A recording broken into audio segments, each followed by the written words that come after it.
Hey there, and welcome to the Business of Business podcast. Here we are two daughters and their dad, seeking to inspire and educate you to follow your dreams of being in business by teaching you the business of being in business. The good, the bad, the humor are all parts of our unique perspective as an entrepreneurial family. Thanks for joining us. So grab a coffee, turn up the volume. Here we go. Hi, everybody, and we are back with another episode of Two Daughters and a Dad, the Business of Business. Once again, I have with me Jack Dempsey. Say hi, Jack. Hello, everybody. Okay, I'm not making it up. He's really here. And Jennifer Dempsey. Hi, everybody. Hi, Jen. So we're going to jump right into Who are you? I'm sorry. I'm Staci Joy Dempsey. The J is very important. It brings the joy, and I am your host. So we were sitting around brainstorming and talking, and the topic we were discussing was, how does someone really know if they are truly meant to be an entrepreneur? There's so much information out there about, kind of the glitz, the glam of being an entrepreneurial, and almost putting down people who, want to be that support system in a business. And there's nothing wrong with that. And so we were just sitting here talking and brainstorming and thinking about, what are some really strong characteristics of people who are meant to be an entrepreneur. And so come to find out, there's a whole list of characteristics. But we found three that were really that we really stood out to us.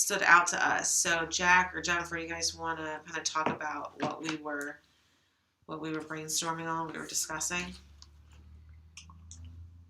Yeah, I think the first characteristic we were talking about was entrepreneurs constantly look for opportunities to improve. And as we were brainstorming, I was like, absolutely, that has to be number one. All entrepreneurs that I know, that I talk to, when we link and we talk about things, we're talking about what book are you reading right now and how can I get my hands on it. All entrepreneurs I know, they're listening to podcasts, they're reading books, self-help books, they're in the gym, plugged in, listening to their favorite motivational speakers. I mean, it's just a lifestyle of how can I improve, how can I keep getting better, and how can I grow from this point on. And if, as an entrepreneur, you have to have that mindset of, this is where I'm starting, and this is just the beginning. I'm ready to take it to the next level. And I would absolutely agree with that. And even for people like me who've been doing what I've been doing for as long as I have, I tell people now I read more, study more than I ever have, because even though I've been in business for over 30 years, things are changing, constantly changing. And so if you aren't dedicated to learning and self-development and staying cutting edge, you're gonna get behind the entrepreneurial wave. Your business is going to fall behind very quickly. And so I heard a quote recently that I really liked, especially in today's world. It said, the healthiest, wealthiest, and wisest people exchange entertainment for education. And I think that's so true, because we can easily entertain ourselves. There's so many between turning on a TV and having, hundreds and hundreds of things to pick from, to watch, to, the different Netflix and all those programs where you can binge watch shows. I mean, if you're like that, and if that's something that takes up a lot of your time now, you probably shouldn't be thinking about entrepreneurship. You're probably going to struggle, because you cannot spend your time doing that and be completely and fully engaged as an entrepreneur in your business. It's just not possible, because I think, Jen, you would agree that once you left, transition from being an employee in a salon behind the chair to owning your salon, it went from a job to something far more Absolutely. like a lifestyle. It's a huge lifestyle change. Absolutely. And even when you talk about that, I recently was thinking about, being an entrepreneur, you sacrifice things. And I was having a hard time dealing with, why did I not feel bad about missing my daughter's Halloween, going out for Halloween? Like, I'm like, okay, everyone else's moms, they want to go with their kids. I'll stay in the salon. And then after the fact, it's like, I can't believe I was okay with that. But again, it comes with sacrifices. So, and that's one sacrifice that I was okay with missing out on. What is another characteristic that we were talking about? Well, we were talking about future oriented. So, to kind of piggyback off of what your last comment, Jen, about not feeling bad about missing Halloween, as another mom, sometimes, that to me, we chalk that up to like future oriented, that I'm going to make this sacrifice now, Right. because there's a bigger payoff in the future, that and that might look differently, but in relation to, our kids, I'm going to make this sacrifice now by missing out on Halloween, so that I can provide for other things in the future that will far outweigh the 2 hours of controlled chaos that, listen, you didn't miss a whole lot of controlled chaos that took place of trying to transport little children in the pitch black dark, dressed in costumes, shoving candy in their mouth. I mean, there's a bigger payoff in the future, but definitely being future oriented of, what am I doing now that's going to pay off into the future, but then also, what are those opportunities that are coming into the future that I need to start thinking about, I need to start planning for. And some people are just not built that way. Like Jack just mentioned, there's, we're all living a lifestyle, whether we, realize it or not. And so crossing over into that, being in business and being an entrepreneur, we are choosing to live a different lifestyle than other people, and that has to include being future oriented. Jack's shaking his head yes. Yeah, because one of the things I'll tell people who are thinking about going into some type of business entrepreneur opportunity is to apply what I call the law of congruency. So if you have a personal life and a lifestyle where you want to be at every one of your kids' soccer games and every activity, and you don't want to miss a thing, but then you want to have a business that's going to require you to work 12 to 15 hours a day to get it off the ground. Well, that's just simply incongruent. You can't do both. So you have to make the decision to say, well, I know that for some period of time I'm going to miss some things that my kids are involved with, so that I can spend the necessary time getting my business off the ground and growing a business.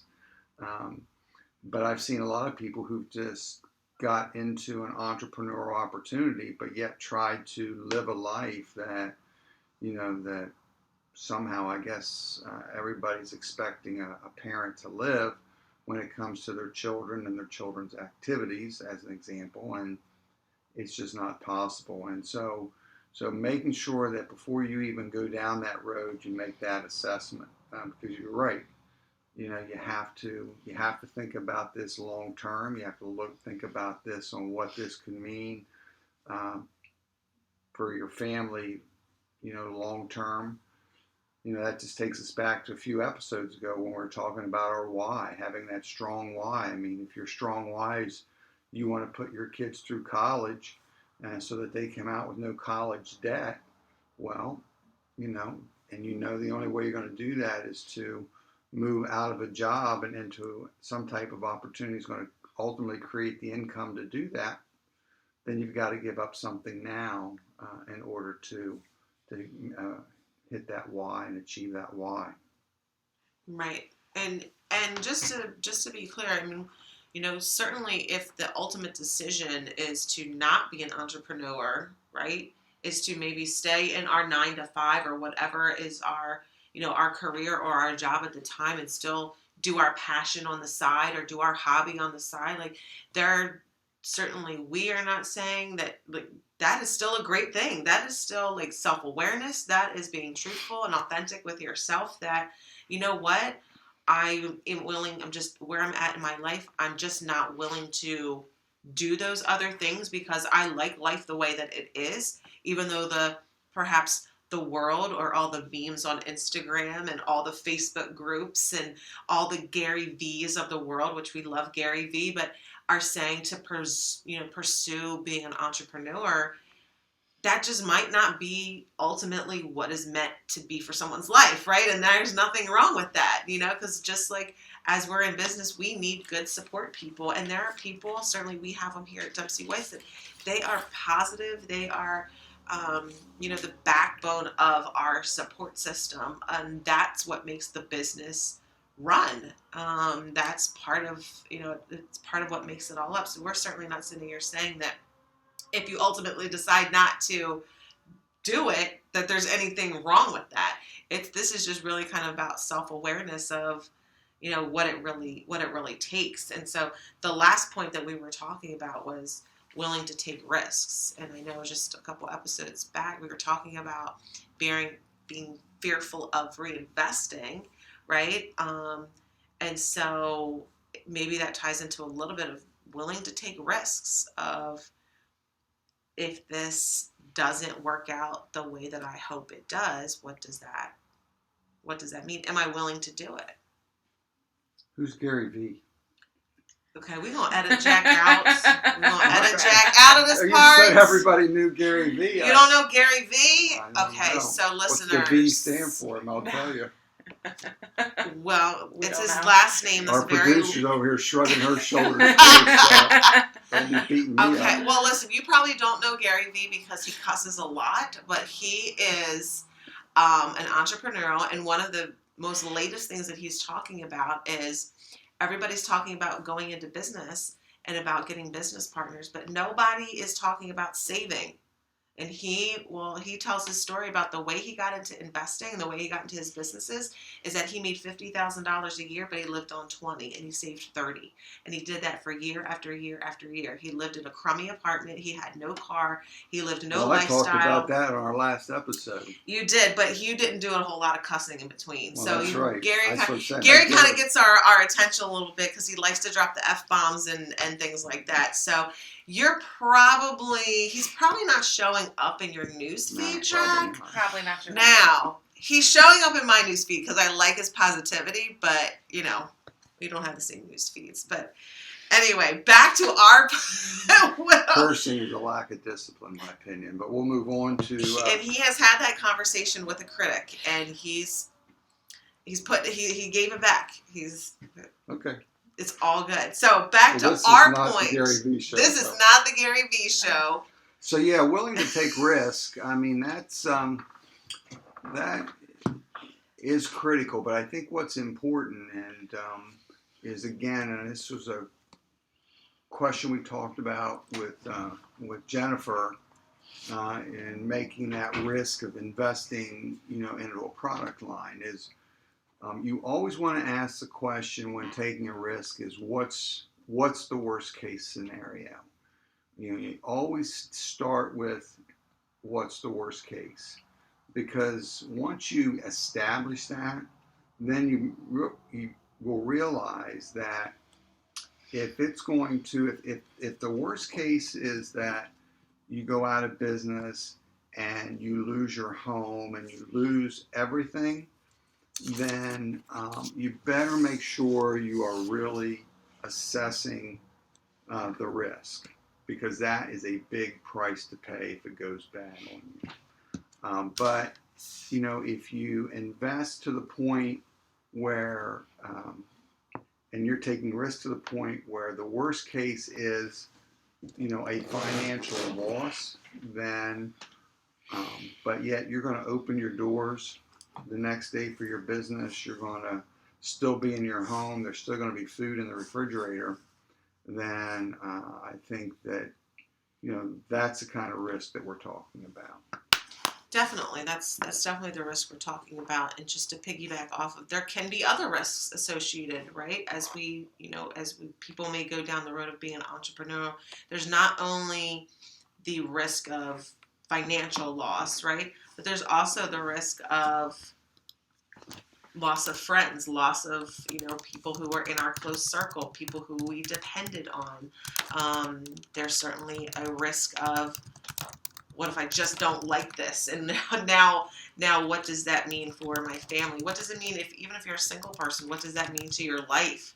And what it can potentially, the questions it can kind of bring to the surface of, I tried something, I didn't like it, or I tried something and I failed. That there's, not just the financial risk associated with it, but there's other risks, just for us as individuals, that this kind of things can bring up. And Jen, you're shaking your head yes. So I'm assuming that, especially when I said risk of losing friendships and close relationships and things like that. Yeah, because I think the message is, being an entrepreneur, you have to be all in. And that's what it comes down to. It's all consuming.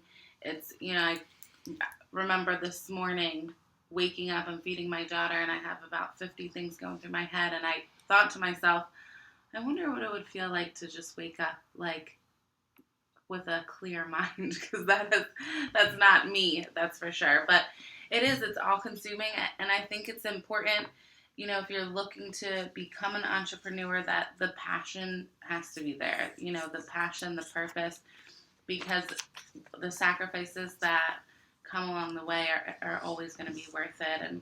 And like I said, in my case, in my salon is thriving. So everything that we've done, not only 3.5 years, but over the 13 years, is really starting to pay off at this point. So being an entrepreneur is one of the most amazing things, but it's absolutely not for everyone.